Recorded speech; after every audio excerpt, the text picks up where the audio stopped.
Сәлем достар, сіздер Агро каналындасыздар. Сіздерге алдыңғы видеода айтқан болатынмын.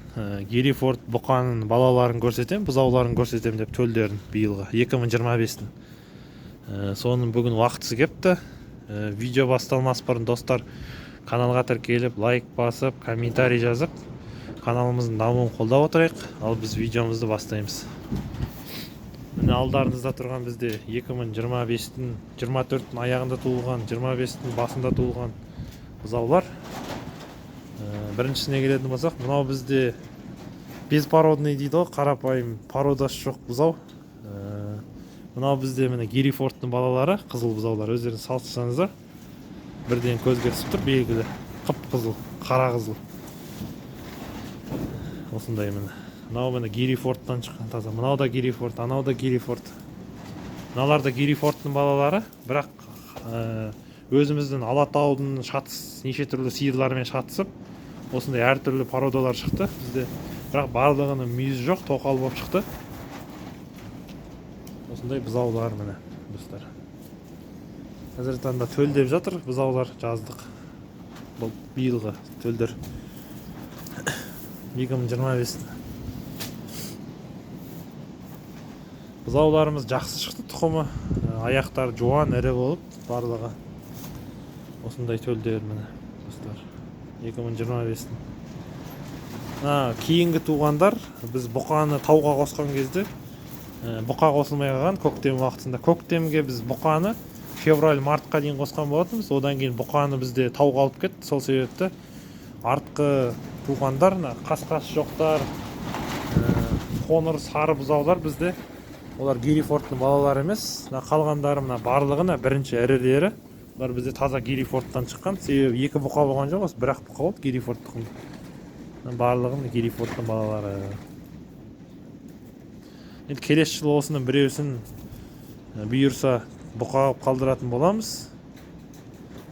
Сосын сіздерге ары қарай шатыс будан дейді ғой, екі шатыстырып алған тұқымымыздың баласын көрсететін боламыз, қандай болған. Мынау осы міне бізде бұқа болатын шығар, мүмкін бұйырса. Осы бізде еркек екен, міне Құдай бұйырса осының біреусін бұқа алып қалдыратын боламыз.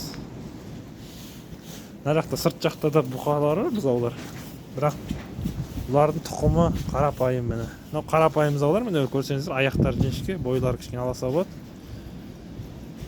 Бұлар бізде тұқымы жоқ, Алатаудың балалары ғой, былайша айтқанда. Сіздерге бұндай бұзаулардың артықшылықтарын және кемшіліктерін айта кетейін. Бұндай пародисті бұзаулардың тұқымы бар. Туылған кезде бұлар көп адамдар бұларға нетіп жатады, андай кішкентай екен бұзау, дұрыс емес екен деп. Бұндай бұзаулар туылған кезде қозылақ секілді, қой туған кезде кішірек болып туады ғой, кейін өсіп кетеді тез.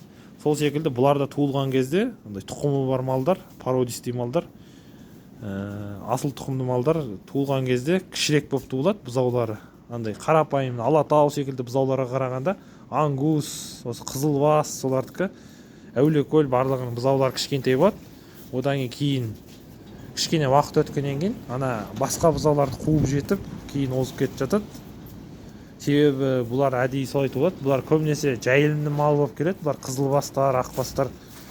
Сосын кейін кішірек мал, ол ширақ болып келгендіктен кейін бұлар тез өсіп, бір жағынан сиырға туғанына да тазына сыйғанына жеңіл болады, сиырдың артқы жамбас сүйектеріне. Сол себепті кішірек болып туылады, осылайынан кейін қуып жетіп алады өсіп. Міне достар, осындай бұзаулар.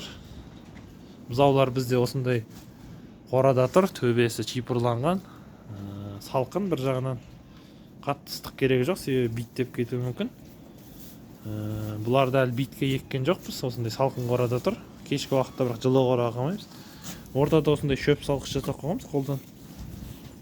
Арасы шамамен бір 40 сантиметр ма, 35 сантиметрдей бас сиятындай. Ішіне жоңышқа салып қойғанбыз, осыны жейді. Малға жоңышқа салып қойыңыздар, бұзауларыңызға шөп болсын, себебі осын жеп оттыға береді ақырындап. Бір жағынан жақсы, оттығып көктем уақытына дейін шөп далаға шығарғанда уже бұзаулардың шөп жеп үйреніп тез оңалып кететін болады көкке ілініп.